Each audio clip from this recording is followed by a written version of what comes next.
प्रभु यीशु मसीह के नाम में बड़े दिन की शुभकामना। मैरी क्रिसमस एंड एडवांस में हैप्पी न्यू ईयर। प्रभु का धन्यवाद कर सकते हैं, ताली बजा सकते हैं। वाह, आप सबका स्वागत है इस पंडाल में। बड़े खुशी के साथ मैं आपका स्वागत करता हूं। साथ में हमारे कानून के साथ चलने वाले, हमारे रक्षा रखवाली करने वाले पुलिस कर्मी भी हमारे साथ हैं। आपका भी हम स्वागत करते हैं। और जितने भी व्यवस्था में लगे हुए हैं, कृपया करके सही तरह से अपना सहयोग करें हमारे साथ। बच्चों को शांत करके बैठे। ये मेन समय है कि हम परमेश्वर के उस वाणी को सुने जिसके लिए हम यहाँ इकट्ठा हुए हैं। क्रिसमस, जब हम क्रिसमस की बात करते हैं या बड़े दिन की बात करते हैं या यीशु मसीह के जन्म की बात करते हैं, अगर आप यहाँ पर उसके जन्मदिन को मनाने के लिए आए हैं और अगर आपके पास उसकी जानकारी ना हो, जिसके जन्मदिन को आप बनाने आए हैं और उसके विषय में आपके पास उसका ज्ञान ना हो, तो वो जन्मदिन फीका है। फिर तो आप रेले में आ गए। और यहाँ पर हम सब जो इकट्ठा हुए हैं आज पूरे विश्व में, न केवल हमारे यूपी, न केवल हमारे इंडिया में, परंतु पूरी दुनिया में, विश्व में प्रभु यीशु मसीह का जन्मदिन बड़े जोरों शोरों से बनाया जा रहा है। कुछ समय का अंतर है, कहीं कहीं कुछ लोगों ने बनाया है, कुछ लोग बनाने जा रहे हैं, कुछ लोग बना रहे हैं। सो जैसे हमने प्रार्थना किया है कि हमारे बीच में परमेश्वर की शांति हो। इधर बच्चों की तरफ से आवाज आ रही, बच्चों को शांत करें। बच्चों में तो शांत हो जाओ, अभी बच्चों के प्रोग्राम है। परमेश्वर का पवित्र शास्त्र क्या कहता है और परमेश्वर की योजना मेरे और आपके लिए और प्रभु यीशु मसीह के जन्मदिन के जन्म के लिए आज जो हम जन्मदिन मना रहे हैं उसके विषय में क्या कहता है, इतिहास क्या कहता है, पवित्र शास्त्र क्या कहता है और साइंस क्या कहता है। कुछ बातों को हम सीखेंगे, जानेंगे, जानकारी लेंगे। इससे पहले कि हम उन बातों में जाएं, ज्यादा समय नहीं लूंगा मैं। पवित्र शास्त्र संत लूक, डॉक्टर लूक इस जन्म के विषय में कुछ सत्य बात लिखते हैं और जो वो लिखते हैं इतिहास गवाह है। यहाँ पर 2-3 मान्यवर का नाम आया गया है। Doctor Luke, book of Luke chapter 1 verse 1 and 2 से मैं पढ़ रहा हूं। लूक का रचित सुसमाचार और उसका पहला अध्याय और उसका पहली आयत से मैं पढ़ रहा हूं। यहाँ पर बहुत से लोगों ने उन बातों का विवरण लिखने का कार्य अपने हाथों में लिया जो हमारे बीच में घटी है। ठीक वो ही बातें जो हमें उन लोगों से प्राप्त हुई है जिन्होंने इन बातों को आरंभ से ही देखा था और जो वचन के सेवक थे। इसलिए हे अति मान्यवर थियोफिलुस, आरंभ से ही इन बातों को मैंने सावधानी से और ठीक ठीक जांच पड़ताल करके मुझे ये उचित लगा कि तुझे सौंपूं, जिसके विषय में तू भी इनकार नहीं कर सकता। ये मान्यवर एक पदाधिकारी हैं जिनका नाम थियोफिलुस है। और उसके बाद जिस राज्य में रोमी साम्राज्य पूरी दुनिया में राज्य कर रहा था, चौथे नंबर का राज्य पूरी दुनिया पर राज्य करने वाले, जब यीशु का जन्म हुआ उस समय रोमी साम्राज्य का शासन था। और रोमी साम्राज्य के शासन में वचन बताता है चैप्टर 2 वर्स 1 से, उन्हीं दिनों में, मैं चाहूंगा आप पढ़ सकते हैं, सुनिए 2 अध्याय उसका 1 वचन से। उन दिनों में अगस्तुस कैसर की ओर से, उन दिनों में, ये बात हो रही है यीशु मसीह के जन्म के विषय में। उन दिनों में जब यीशु मसीह का जन्म हुआ, उस समय कुछ पद अधिकारी थे। उन्हीं दिनों में ऐसा हुआ कि अगस्तस कैसर की ओर से, यस, अगस्तस कैसर उस समय के पद अधिकारी थे जब ये घटना घटी थी, यीशु मसीह का जन्म हुआ था। और आज्ञा निकली कि सारे जगत के लोगों के नाम लिखे जाएं। सब जगत के लोगों के नाम लिखे जाएं, जनगणना की जाए। और ये जनगणना बहुत पहले से होती आ रही है। यहां पर भी इसका जिक्र है। अब 8 आयत से पढ़िए इसका।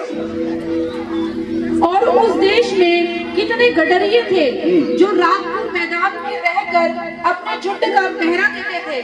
और प्रभु का एक दूत उनके पास आ खड़ा हुआ और प्रभु का तेज उनके चारों ओर चमका और वे बहुत डर गए। तब स्वर्गदूत ने उनसे कहा, मत डरो, क्योंकि देखो मैं तुम्हें बड़े आनंद का सुसमाचार सुनाता हूँ जो सब लोगों के लिए होगा कि आज दाऊद के नगर में तुम्हारे लिए एक उद्धारकर्ता जन्मा है, यही मसीह प्रभु है। और इसका तुम्हारे लिए यह पता है कि तुम एक बालक को कपड़े में लिपटा हुआ चरने में पड़ा पाओगे। तब एकाएक उस स्वर्गदूत के साथ स्वर्गदूतों का दल परमेश्वर की स्तुति करते हुए यह कहते हुए दिखाई दिया, आकाश में परमेश्वर की महिमा और पृथ्वी पर उन मनुष्यों में जिनसे वह प्रसन्न होता है शांति हो। जब स्वर्गदूत उनके पास से स्वर्ग को चले गए तो गडरियों ने आपस में कहा, आओ हम बैतलहम जाकर यह बात जो हुई है जिसे प्रभु ने हमें बताया है देखें। और उन्होंने तुरंत जाकर मरियम यूसुफ को चरने में उस बालक को पड़ा देखा। इन्हें देखकर उन्होंने वह बात जो इस बालक के विषय में कही गई थी प्रकट की।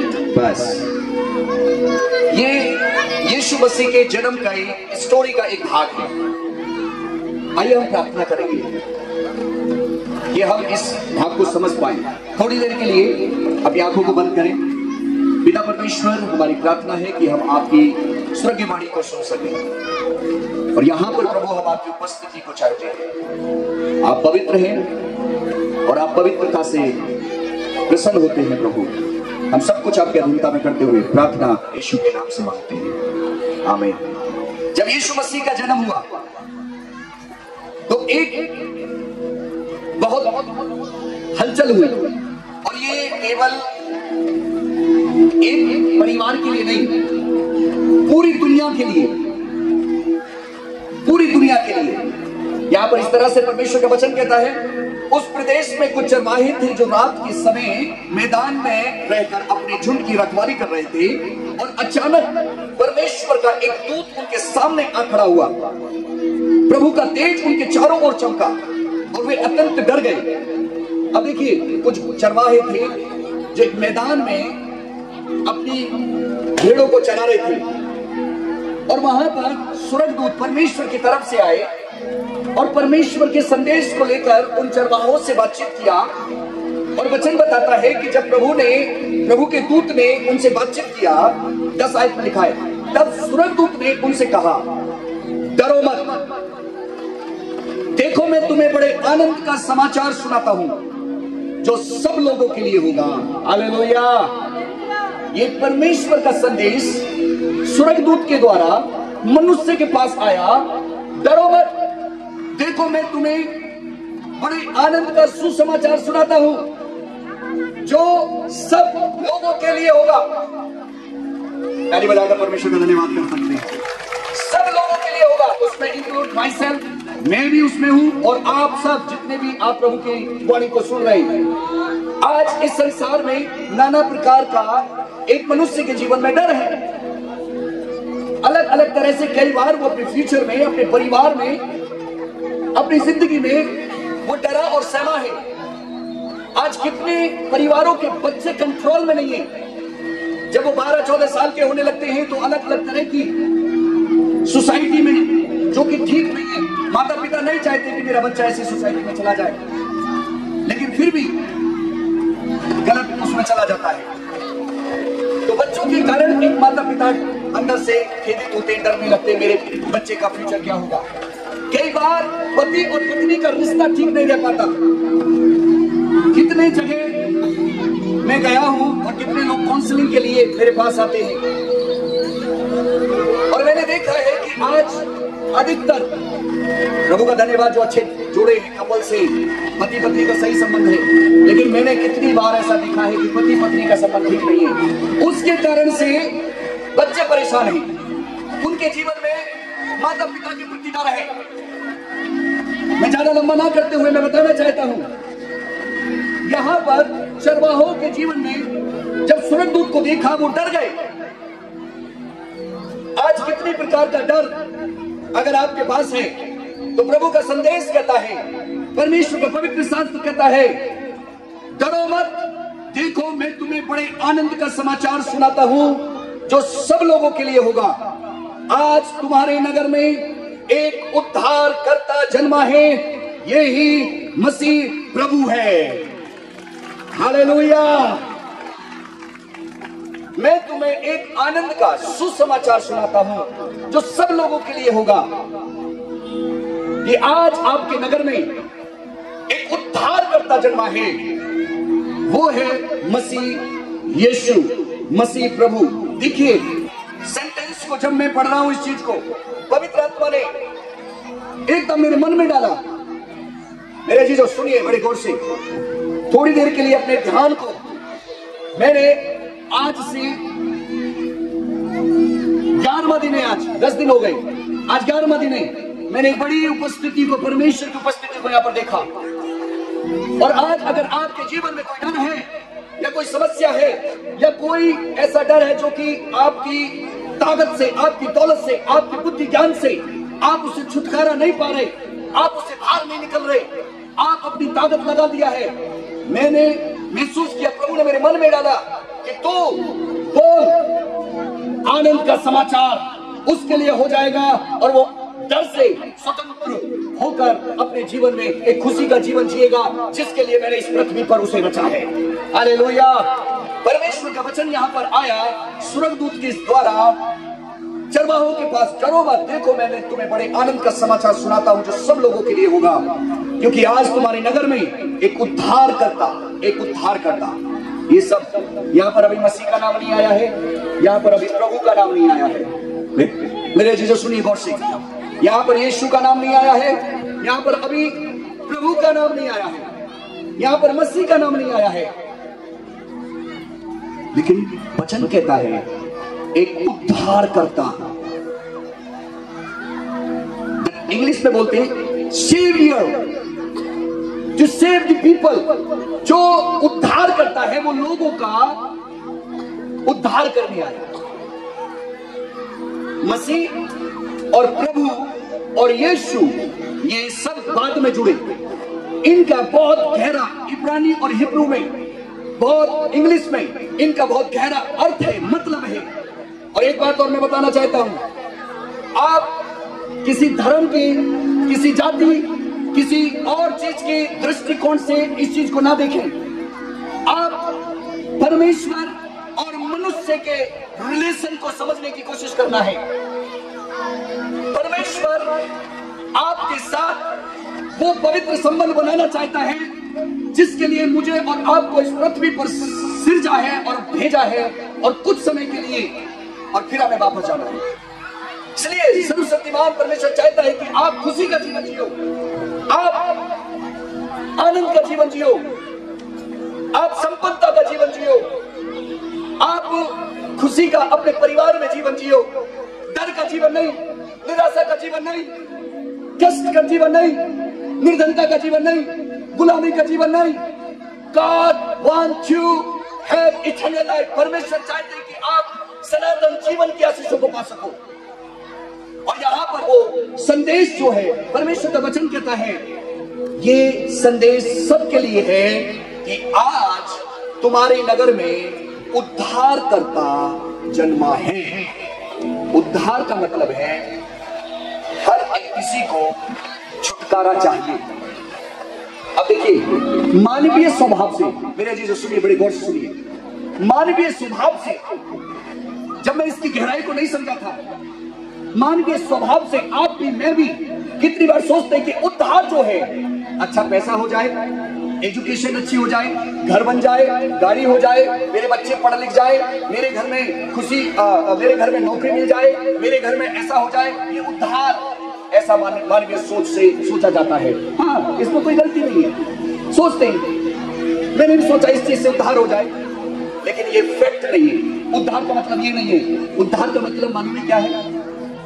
सुनिए, उद्धार का मतलब है एक मानव का पाप से, इसका एक और शब्द उर्दू, गुनाह से छुटकारा। उद्धार का असली जो मीनिंग है, एक व्यक्ति का पाप से, गुनाह से, अपराध से छुटकारा हो जाए। और ये कौन करा सकता है? जो इस चीज से छुटकारा ऑलरेडी पाया हुआ है, या जिसमें गुनाह नहीं, या जो गुनाहगार नहीं है। तो पूरी दुनिया के पवित्र शास्त्र की जब हम स्टडी करते हैं, देखते हैं इतिहास के अनुसार भी, पवित्र शास्त्रों के अनुसार भी, तो वो कौन है?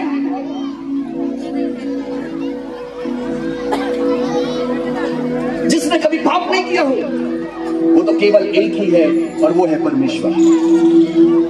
परमेश्वर ने, जब हम इतिहास में चले जाते हैं और बिब्लिकल में चले जाते हैं, बाइबल में चले जाते हैं, स्टार्टिंग में परमेश्वर ने, जो हमारे पास 7 दिन हैं, 7 दिन में परमेश्वर ने सब चीजों को बनाया, पेड़ पौधे जानवर जंतु सारी चीजों को बनाया। छठे दिन परमेश्वर ने, सुनिए, छठे दिन परमेश्वर ने कहा अब हम मनुष्य को अपनी स्वरूप और अपनी समानता में बनाएंगे। और परमेश्वर कैसे हैं? वो पवित्र है, पाक है, शुद्ध है, इटर्नल है, हमेशा के हैं, दाग नहीं है उनके अंदर, फरेब नहीं है उनके अंदर, गुनाह नहीं है उनके अंदर। उन्होंने मनुष्य को, मालूम है, वचन बताता है, परमेश्वर ने जब बनाया ना, सूरज चंद्रमा को बनाया, पेड़ पौधों को बनाया, पक्षियों को बनाया, परमेश्वर ने कहा अच्छा है, अच्छा है, अच्छा है, अच्छा है। लेकिन जब छठे दिन परमेश्वर ने मनुष्य को बनाया, नर नारी करके उनकी सृष्टि की, मालूम है परमेश्वर ने क्या कहा? बहुत अच्छा है। ताली बजाकर परमेश्वर का धन्यवाद कर सकते हैं। जब मनुष्य को बनाया, परमेश्वर ने कहा बहुत अच्छा है। और मालूम है, परमेश्वर ने मनुष्य को, पहला नर और नारी को, इस पूरी पृथ्वी का अधिकारी बनाया कि तुम फूलो और फलो, be bless, I want to bless. परमेश्वर ने कहा मैं चाहता हूं तुम आशीषित रहो। और उनके अंदर डर नहीं था, उनके अंदर कष्ट नहीं था, उनके अंदर बीमारी नहीं थी, उनके अंदर मृत्यु नहीं थी, उनके अंदर नफरत नहीं थी, उनके अंदर कोई लालच नहीं था। मालूम है, उनके अंदर परमेश्वर का स्वभाव था। लेकिन गौर से सुनिए, यहां 2 चीज और है। परमेश्वर ने मनुष्य को और स्वर्गदूतों को, जो एंजल विंग्स हैं, जो स्वर्ग की सेना है, बहुत से लोग स्वर्गदूतों पर या दुष्ट आत्माओं पर या अच्छी आत्माओं पर भरोसा नहीं करते, हम उनकी बात नहीं कर रहे, हम बात कर रहे हैं जो भरोसा करते हैं परमेश्वर की बातों पर। तो परमेश्वर ने स्वर्गदूतों को और मनुष्य को स्वतंत्र इच्छा दी है कुछ समय के लिए, कुछ समय पीरियड है, कुछ समय है।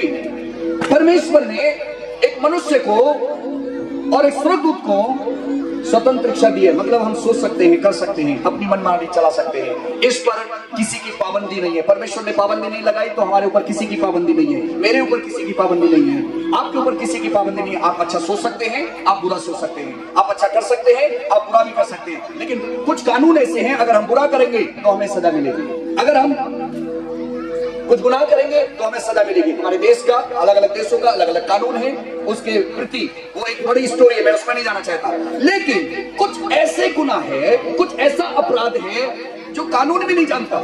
संसार का, हमारे देश का कुछ कानून नहीं जानता, कुछ कानून उन अंदर की बातों को नहीं जानता कि वो गुनाहगार है या नहीं। उनको जब एविडेंस मिलेंगे तब वो गुनाहगार साबित होगा। लेकिन अंदर से हर एक मनुष्य अगर वो गलत सोच रहा है, अगर वो गलत दृष्टि डाल रहा है, अगर वो लालच कर रहा है, अगर वो अंदर अंदर कुड़ रहा है, अगर वो अंदर अंदर कुछ ऐसी चीज कर रहा है और फिर उसके बाद क्रिया करता है, और अगर किसी को पता पड़ गया या पकड़ा गया तो वो चोर है, और नहीं तो वो चल रहा है, तो ये गुनाह का असर उसके जीवन में और उसके परिवार में और जनरेशन पर आता है, देश पर आता है और सब पर आता है।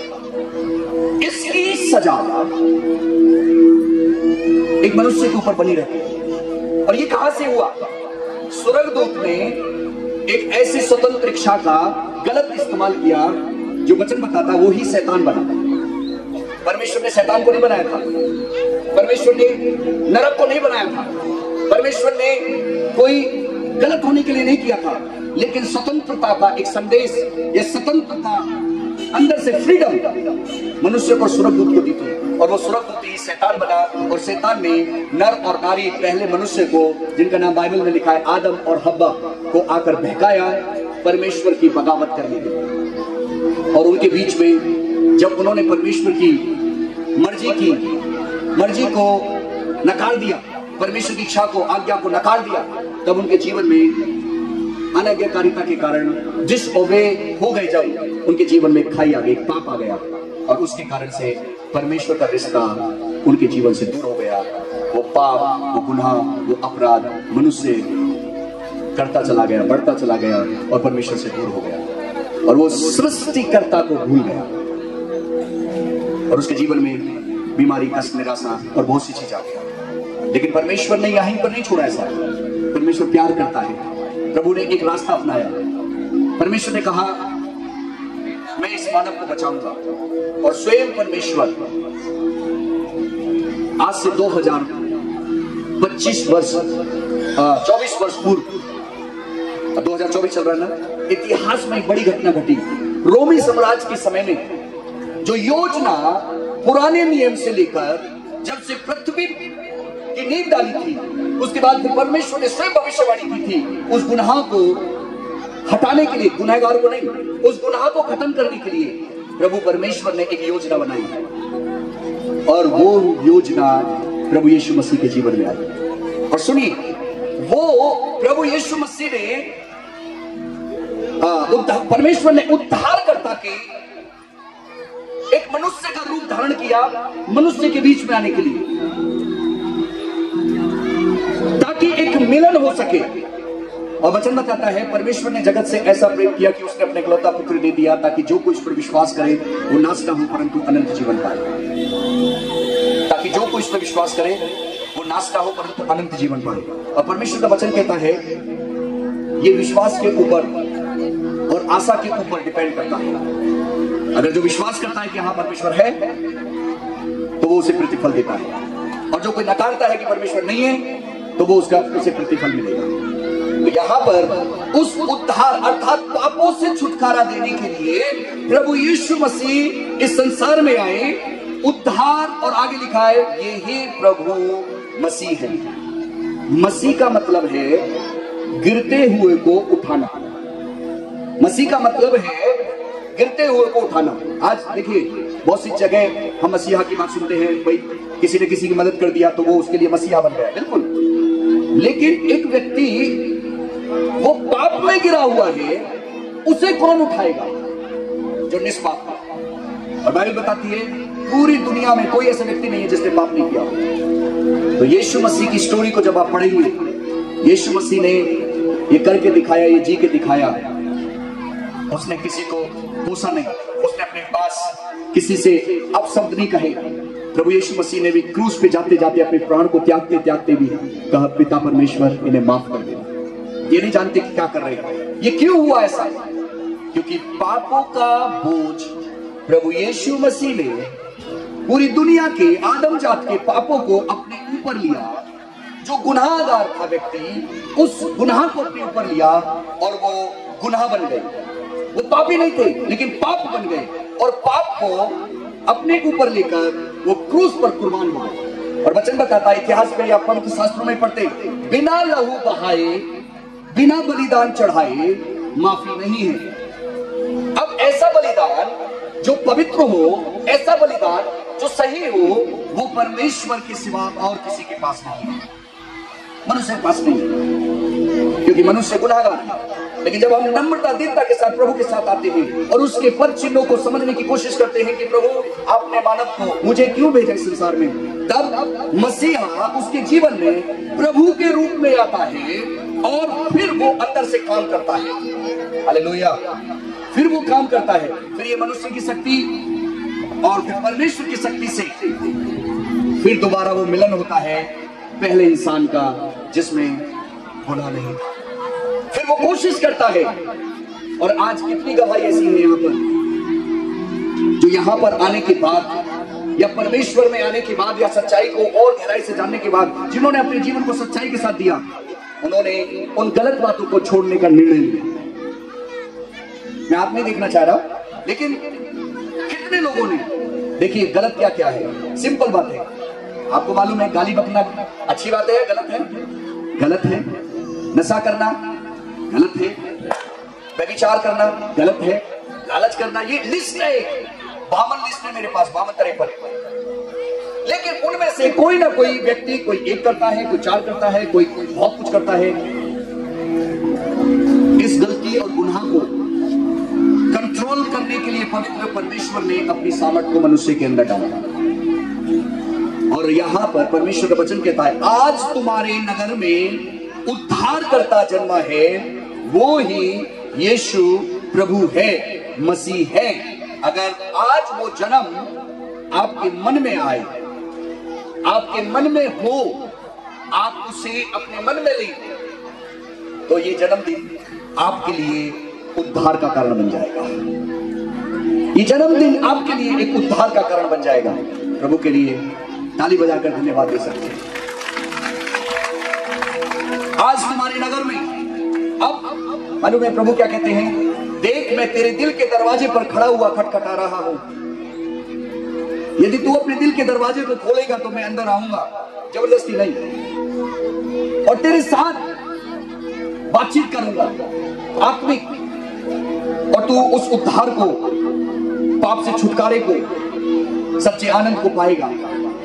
और वचन कहता है, पुरानी व्यवस्था की भविष्यवाणी यीशु मसीह के जन्म से लगभग 1000 साल पहले भविष्यवाणी की गई। देखो तुम्हारे लिए एक बालक उत्पन्न हुआ और वो तुमको एक पुत्र दिया जाएगा, प्रभुता उसके कांधों पर होगी, उसका नाम अद्भुत युक्ति करने वाला, पराक्रमी परमेश्वर, अनादिकाल का पिता और शांति का राजकुमार रखा जाएगा। उसकी प्रभुता सदा बढ़ती जाएगी और उसकी शांति का कभी अंत ना होगा। ये है प्रभु यीशु मसीह के जन्म का मतलब, उसकी शांति का कभी अंत ना होगा। मनुष्य की शांति का अंत हो जाता है। आज अच्छा सा पकवान बना लो, सुबह को खत्म। आज अच्छा सा कुछ तनख्वाह मिल गई, टॉफी लेके आ जाओ, चॉकलेट लेके आ जाओ, कल को फिर बच्चे मांगेंगे। हमारी या मनुष्य की जो शांति का प्रयास है वो कितनी बार अधूरा है। लेकिन याद रखिए, जो सच्चे परमेश्वर की जो शांति एक मनुष्य में आती है, वो निराशा में भी, वो बीमारियों में भी, वो उदासी में भी, वो निर्धनता में भी, वो हर एक जगह परमेश्वर की शांति का एहसास करता है और वो धन्यवाद देता है और वो गलत की तरफ नहीं जाएगा। अशांति को पाने के लिए बहुत से लोग गलत तरह से कुछ ना कुछ करने की कोशिश करते हैं, लेकिन सच्ची शांति परमेश्वर का वचन कहता है, 12वें वचन में लिखा, प्लीज पढ़ दीजिए इसे, 12वें वचन।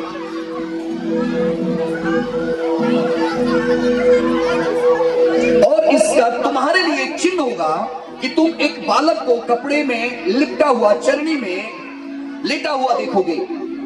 ये चिन्ह दिया।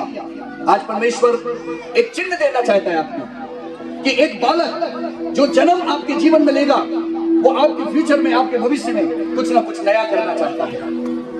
क्या उस चिन्ह को आप लेना चाहते हैं? क्या आप उस चिन्ह को अपने जीवन में, अपने घर में लेके जाना चाहते हैं? देखिए, आज दुनिया में जब बड़ा दिन मनाया जाता है तो आप मालूम में क्या देखते होंगे? बैलून दिख रहे हैं। आप क्या देख रहे होंगे? सेंटा क्लॉज बच्चों के टॉफी बांटता हुआ दिखता है।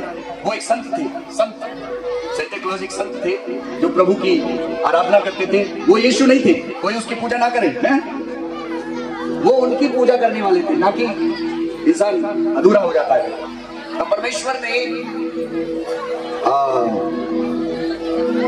जो उद्धार का एक रास्ता निकाला, उसकी हम बात कर रहे हैं। तो आज बड़े दिन पर क्या दिखता है, जन्मदिन पर क्या दिखता है, प्रभु के बैलून दिखते हैं, क्रिसमस ट्री दिखता है।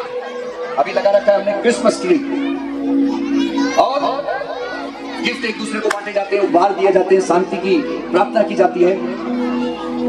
आज मैं इसी के साथ एक बात बताना चाहता हूं। ये जो क्रिसमस ट्री है, क्रिसमस ट्री आदम और हव्वा को परमेश्वर ने एक फल खाने के लिए मना किया था। एक फल खाने के लिए, एक पेड़ का फल खाने के लिए मना किया था। जो स्टोरी को जानते हैं इस बात को अच्छी तरह से समझ जाएंगे। लेकिन शैतान के भ्रम में आकर परमेश्वर की आज्ञा को तोड़कर उन्होंने उस फल को उस पेड़ पर से तोड़कर खाया, और वचन बताता है वो आज्ञा का उल्लंघन हुआ।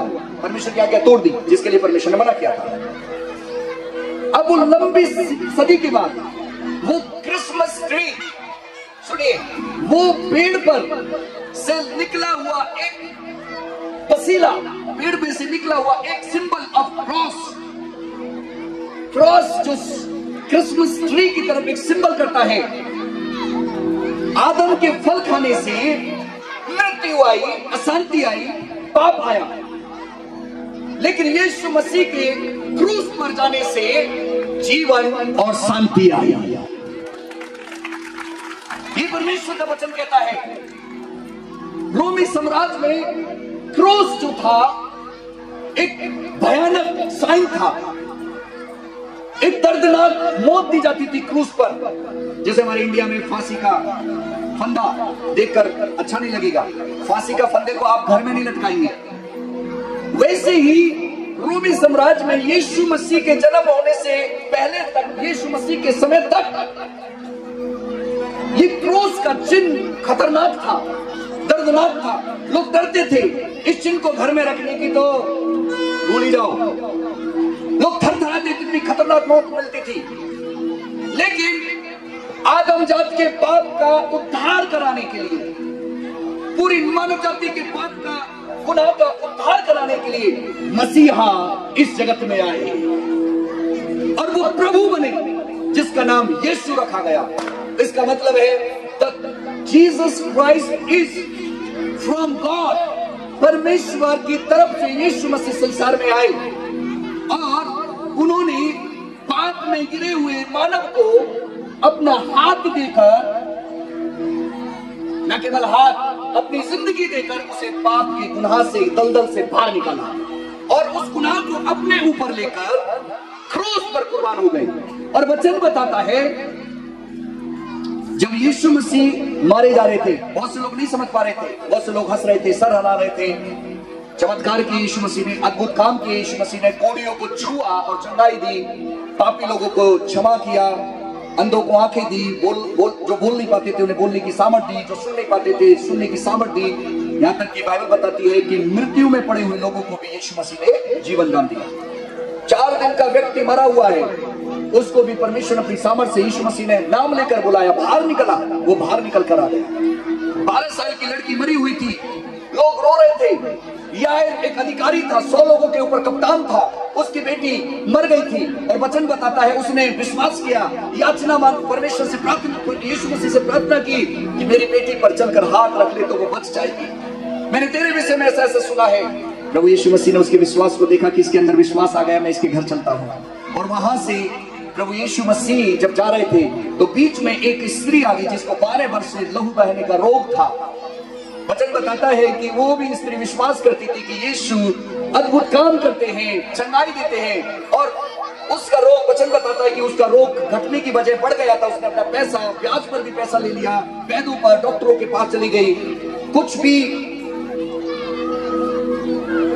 उसके जीवन में फर्क नहीं पड़ा। और रास्ते में जब यीशु जा रहे याईर के घर में उस बेटी के ऊपर प्रार्थना करने के लिए, वचन बताता है कि वो स्त्री को मालूम पड़ा, सुना यीशु हमारे नगर में आ रहे हैं, यीशु हमारे नगर में आ रहे हैं। वो यीशु जिसकी चर्चा मैंने सुनी, मैं इतनी 12 साल से परेशानी हो गई हूँ, मेरे पास पैसा कर्जा हो गया है, बीमारी घटने की वजह बढ़ गई है, आज मैं उस परमेश्वर के ऊपर भरोसा करती हूँ, यदि मैं उसके बदन के वस्त्र के छोर को छू लूंगी यदि मैं उसके जो वस्त्र है उसके छोर को छू लूंगी तो मैं चंगी हो जाऊंगा, ऐसा विश्वास करती थी। और वो रास्ते में भीड़ की भीड़ यीशु के साथ जा रही थी, लेकिन उसका विश्वास जागृत हुआ क्योंकि उसे आजादी, बीमारी से छुटकारा चाहिए था।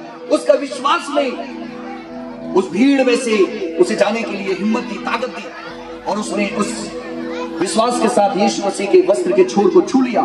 और वचन बताता यीशु मसीह रुक गए, और यीशु मसीह रुक गए। यीशु ने कहा किसी ने मुझे छुआ है। क्या यीशु को मालूम नहीं था? चेले कहने लगे प्रभु आप देख रहे हैं, लो प्रभु आप देख रहे हैं, लोग तुम पर गिर पड़ रहे हैं और आप कह रहे हैं किसी ने मुझे छुआ है। यीशु ने कहा हाँ किसी ने मुझे छुआ है। गिर पड़ना, भीड़ लगाना एक अलग बात है, लेकिन विश्वास के साथ छूना वो दूसरी बात है।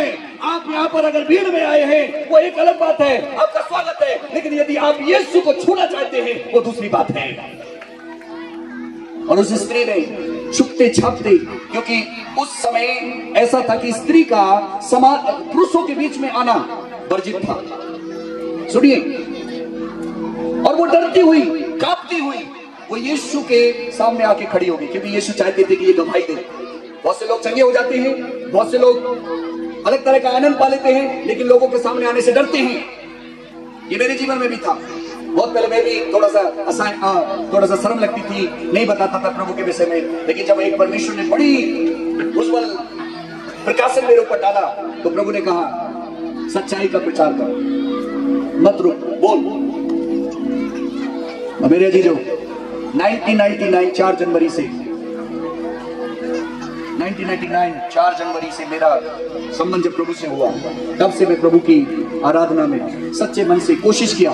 गलती गुनाह हुई, उतार चढ़ाव आए, लेकिन अब बहुत सालों से मैं देखता हूं मेरे मन में जो सुकून है, शांति है, मेरे घर में जो सुकून और शांति है, ये किसी पैसे से नहीं, किसी ताकत से नहीं, ये एजुकेशन से नहीं, ये परमेश्वर की शांति से।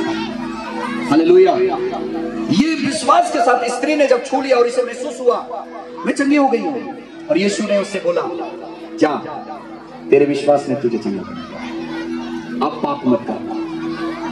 मेरे जीजो, 38 साल से पड़ा हुआ व्यक्ति था, 38 सालों की वचन बताता है, 38 साल से परेशान था, कोई उसे ठीक नहीं कर पाया था। कहीं बहुत सी ऐसी बीमारी है जो लाइलाज हो जाती है। मेरे कई डॉक्टर दोस्त थे, जीटीपी हॉस्पिटल में एक एमबीबीएस डॉक्टर मेरा सामने आया और हम बातचीत करते रहे। 2-3 दिल्ली में एक जीटीपी हॉस्पिटल है, बहुत बड़ा, वहाँ के एमबीबीएस डॉक्टर में, और वो बात कर रहे थे साथ में बैठकर। उन्होंने कहा ये जो आप बता रहे हैं कुछ अद्भुत है। विश्वास नहीं कर रहे थे, लेकिन बाद में जब 2-3 बातें सामने आई तब उन्होंने थोड़ा सा अच्छा लगा। हाँ, कितनी बार हमारे को परमेश्वर की बात समझ में नहीं आती। और मेरे अजीजों, इस स्त्री ने परमेश्वर की महिमा को देखा और चंगाई को प्राप्त किया। अब ये प्रभु याईर नगर में जा रहे थे, याईर की बेटी के पास जा रहे थे, और यीशु वहां पर जाकर उस बेटी के ऊपर हाथ रखते हैं, और वचन बताता है कि वो बेटी से कहा प्रभु ने तलिता कुमी। इसका इब्रानी भाषा में ये शब्द है, हे बेटी मैं तुझसे कहता हूं उठ। और वो बेटी जो मर गई थी वो उठ बैठी। हालेलुया। वो बेटी उठ बैठी, तलिता कुमी। इसका मतलब है हे बेटी उठ, और वो उठ बैठी। आज प्रभु कहता है तलिता कुमी हर एक किसी के लिए। इसका मतलब है राइज अप, उठ जाएं, ऐसी सोच से उठ जाएं जो पाप की सोच है, ऐसी गंदगी से उठ जाएं जो आपको परेशान करती है, ऐसी गलतियों से उठ जाएं, ऐसी लाचारी से उठ जाएं, ऐसी पाप की बातों से दूर हो जाएं। आज प्रभु कहता है हे मेरी बेटी, हे मेरे बेटे, तलिता कुमी, काम, राइज अप, उठ जा और एक नया जीवन जीना आरंभ कर, एक शांति का जीना आरंभ कर, एक पवित्रता का जीवन जीना आरंभ कर। और ये हमारी और आपकी शक्ति से कितनी बार नहीं हो पाता, लेकिन जब हमारे जीवन में परमेश्वर का नूर आ जाता है, जब यीशु उद्धार करता आ जाता है, तो हमें एक बल मिल जाता है, एक शांति मिल जाती है, और हम उस पाप से घृणा करने लगते हैं, उस गलत चीजों से दूर हटने लगते हैं। नहीं, ये गलती नहीं करेंगे। आज मेरे बच्चे स्कूल में कई स्टोरी बताते हैं कि ऐसा ऐसा होता है। छोटे छोटे बच्चे जब 9वीं क्लास में मेरे बच्चे आए, उन्होंने बताया कि पापा मेरे दोस्त ऐसे ऐसे हो गए, वो सिगरेट पीने लगे, कोई छोटा छोटा सा मारने की चीज रखने लगे। कहते बेटा आपको नहीं करना ऐसा। और मैं बताता हूँ, खुला प्रचार करता हूँ मैं। आज कई जगह अधिकतर, सुनिए बच्चों, सुनिए बच्चों, मैं आपको देखना चाहता हूं। बच्चों इधर ध्यान दो, शांत। एक 12 साल का फैक्ट है बाइबल में, और 12 साल की उम्र से एक बच्चा सोचने की बहुत पावर आ जाती है उसके अंदर। और कितनी बार वो ऐसी टीनेजर में आकर वो गलत डिसीजन में भी चला जाता है। और आज मोबाइल जैसी एक ऐसी स्प्रिट है, एक ऐसी आत्मा घुस गई है कि माता पिता से छुपते हुए भी बच्चे और माता नहीं चाहती, फिर भी उनके अंदर एक ऐसी ऐसी भावना आ जाती है, ऐसी ऐसी गलत धारणा आ जाती है, और अकेले अकेले बच्चे वो गलत की, वो स्प्रिट में, गलत की सोच में चले जाते हैं, और वो चाहते भी ऐसा। और उनमें से सबसे ज्यादा क्राइम होता है, और उनमें से सबसे ज्यादा अगर हम बात करते हैं, व्यभिचार की स्प्रिट काम करती है। व्यभिचार की स्प्रिट गलत काम कराती है। मेरे जीजू, ऐसी ताकतों से बचने के लिए इंसान बहुत प्रयास करता है, लेकिन फेल हो जाता है। लेकिन आपके प्रयास में सर्वशक्तिमान परमेश्वर, आपका कर्ता, मेरा कर्ता, इस मानव जाति का कर्ता हस्तक्षेप करना चाहता है। The God wants to intervene in your life। परमेश्वर आपकी लाइफ में एक जन्म लेना चाहता है नई तौर से। मेरे बेटा, मेरी बेटी, मैं तुझे उठाना चाहता हूं। उद्धार करता आज केवल नगर में नहीं, केवल जगत में नहीं, आज हमारे जीवन में मसीह जन्म ले, तब हम पाप से छुटकारा पाएंगे। हालेलुया। आज आपके लिए शांति का कर्ता, मुक्तिदाता, अद्भुत पराक्रम, अनादिकाल का पिता, शांति का राजकुमार, उसकी शांति का कभी अंत ना होगा। वो बालक के रूप में उसका जन्मदिन मनाया जाएगा। यशायाह नबी, प्रभु का एक बड़ा सेवक, 1000 साल पहले ये भविष्यवाणी कर रहे हैं। यीशु मसीह के जन्म होने से पहले लगभग 65 भविष्यवाणी हुई है, और उनमें से एक भी भविष्यवाणी व्यर्थ नहीं गई, सब पूरा हुआ। और वचन बताता है, आखिरी वचन पढ़ेंगे हम, और फिर उसके बाद प्रार्थना में चलेंगे, फिर और बच्चों के प्रोग्राम है। मेरे साथ इसी का 13 वचन पढ़िए। 13 वचन।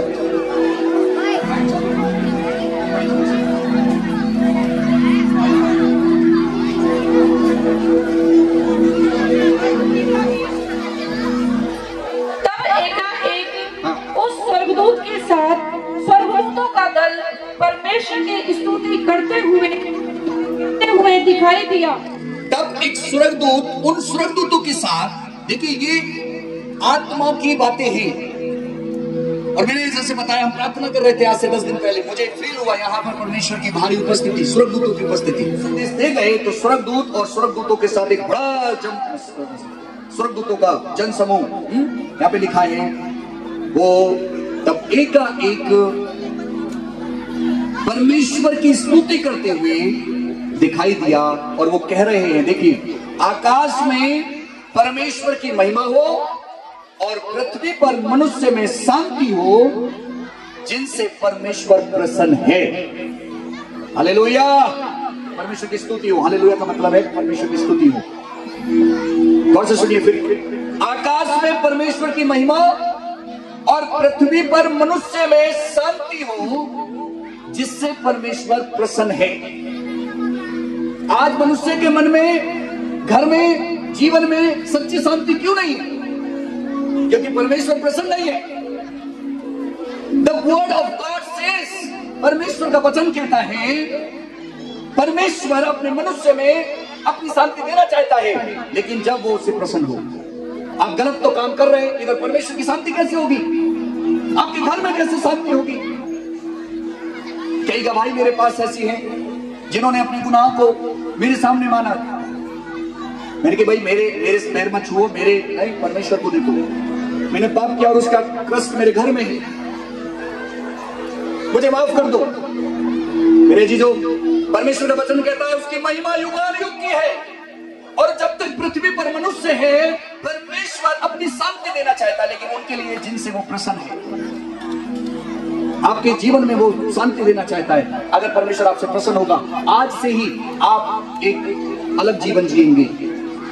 तो परमेश्वर आपसे प्यार करता है।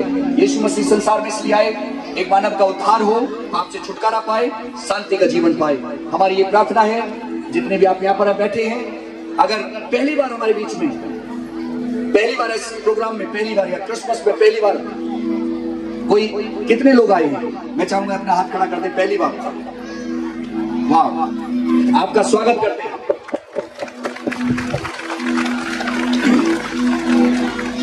प्रभु का वचन कहता है अगर आप प्रभु को प्रसन्न करेंगे, प्रभु की शांति आपके जीवन में, आपके घर में होगी। और याद रखें, अगर आप प्रभु परमेश्वर को प्रसन्न नहीं करेंगे, और परमेश्वर किन चीजों से प्रसन्न होता है? वो केवल चढ़ावे से प्रसन्न नहीं होता, वो एक भाग है चढ़ाने का, नहीं, लेकिन वो प्रसन्न होता है कि हम उसकी इच्छा के अनुसार काम करें, भलाई करें, मदद करें, लोगों की सहायता करें और सच्चाई के साथ चलें। तो आज मेरी ये प्रार्थना है, आए हुए नए भाई बहनों के लिए और पुराने बैठे हुए भाई बहनों के लिए, हमारे अतिथिगणों के लिए, हमारे भाई बहनों के लिए, छोटे बड़े सारे लोगों के लिए ये मेरी प्रार्थना हो कि आज आपके जीवन में उद्धारकर्ता जन्म ले, अर्थात आपके जीवन से वो पापों का, वो गुनाहों का खत्म होने का दिन आरंभ हो जाए, और आप निर्णय लेके जाएं कि आज से आप शायद यहाँ पर गुनाह कर रहे हो या यहाँ पर गलती कर रहे हो, परमेश्वर सब जानता है। आज से ये एक निर्णय लें, आज से मैं परमेश्वर के प्रति गुनाह नहीं करूंगा। और जब आप परमेश्वर के प्रति गुनाह नहीं करेंगे, तो सुनिए, मैं एक चुनौती दे रहा हूं और एक भविष्यवाणी के रूप में बता रहा हूं। जब आप नया जीवन बन के ठानेंगे, तो आपके घर में गुनाह की शक्ति खत्म होती चली जाएगी। जब आपके घर में गुनाह की शक्ति खत्म होती चली जाएगी, आपके परिवार में गुनाह की शक्ति खत्म होती चली जाएगी, पाप की शक्ति खत्म होती चली जाएगी, और पाप की शक्ति जब आपके परिवार से खत्म होगी, तो वो हमारे प्रदेश और देश से भी खत्म होने के लिए परमेश्वर तैयार है। क्या आप चाहते नहीं कि हमारे देश में, जो हमारा इतना अच्छा देश है, शांति का वातावरण हो? लेकिन कारण क्या है? गुनाह, पाप, फ्रेड कहीं ना कहीं इंसान को पकड़े हुए हैं। आज हमारी प्रार्थना हो कि उद्धारकर्ता हमारे जीवन में आए और पाप से छुटकारा हम पाए, यीशु हमारे हृदय में आए। आइए, मैं चाहूंगा थोड़ी देर के लिए अपने आंखों को बंद करें, अपनी आंखों को बंद करें, अपने हाथों को जोड़ें। अगर आप चाहते हैं कि शांति करता तुम्हारे जीवन में, आज केवल जन्मदिन के रूप में आप बड़े दिन को ना बना के जाएं, परंतु वो शांति का कर्ता आपके हृदय में आए, आपके घर में आए, आपके विचारों में आए, और आप निर्णय करें, प्रभु मेरे जीवन में गलती है, मुझे माफ कर दे। मैं प्रभु के दास होने के नाते मैं आपके लिए प्रार्थना करना चाहता हूं। मैं आपके साथ परमेश्वर से विनती निवेदन करना चाहता हूं। सब शांत रहें, सब शांत हो जाएं, अपनी आंखों को बंद करें। सृष्टिकर्ता, मानव जाति से प्यार करने वाला, वो हमारे बीच में है। एहसास करें और देखें कि ये छोटे से जिंदगी में आपने कहां गुनाह किया है, या आप गुनाह में हैं तो आप माफी मांगे और कहें, प्रभु मेरे हृदय में आए, मेरे ऊपर तरस खाए। केवल ये बड़ा दिन, ये क्रिसमस डे केवल मेरे लिए एक एंटरटेनमेंट ना हो, परंतु मैं आपसे मिलना चाहता हूं। अगर आप चाहते हैं कि आपके लिए प्रार्थना की जाए, अपना सीधा हाथ स्वर्ग के, आकाश की तरफ उठा सकते हैं, स्वर्ग की तरफ उठा सकते हैं कि आपके लिए प्रार्थना की जाए, आपके परिवार के लिए प्रार्थना की जाए।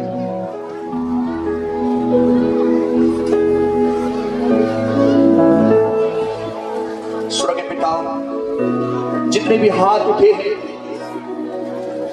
और किसी बस कारण किसी ने हाथ भी नहीं उठाया, लेकिन वो अंदर से चाहता है वो पाप से छुटकारा पाए, आपके दास होने के लिए, आपके दास होने के नाते प्रभु, आपका सेवक होने के नाते प्रभु, मेरी प्रार्थना है इन बेटी बेटाओं के लिए, इस परिवारों के लिए प्रभु इनके अंदर शांति हो, आज इनके अंदर आपका जन्म हो प्रभु।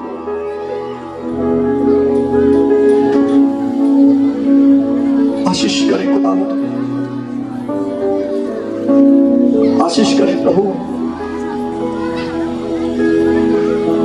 और हम प्रार्थना करते हैं इनके घरों में एक शांति का वातावरण होने पाए। आज से ये एक स्वर्गीय जीवन जीने का अनुभव कर सके। इस स्वर्गीय पिता ने हमें इस पृथ्वी पर क्यों भेजा है। Lord, it is our humble request before you, Lord. Lord, help us to understand you, Lord. प्रभु मदद करें हमारी, हम आपको और समझें।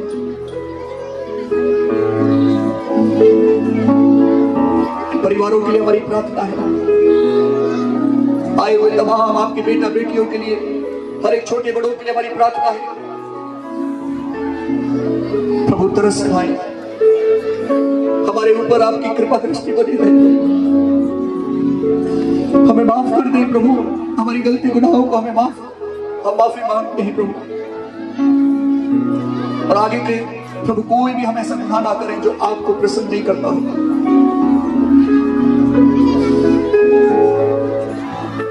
प्रभु दया करें। इस समय हम प्रार्थना करते हैं पिता परमेश्वर, इस पंडाल में बैठे हुए तमाम आपके जनों के लिए, हमारे इस नगर के लिए, हमारे इस डिस्ट्रिक्ट के लिए, हमारे प्रदेश के लिए, हमारे देश के लिए प्रभु। हमारे देश में आपकी शांति हो, हमारे देश में आपका प्रभु कृपा वाला हस्तक्षेप हो पाए, तरस खाए हमारे देश में प्रभु। पदाधिकारियों के लिए हमारी प्रार्थना है स्वामी, एक एक जन के लिए हमारी प्रार्थना है स्वामी, दया करें।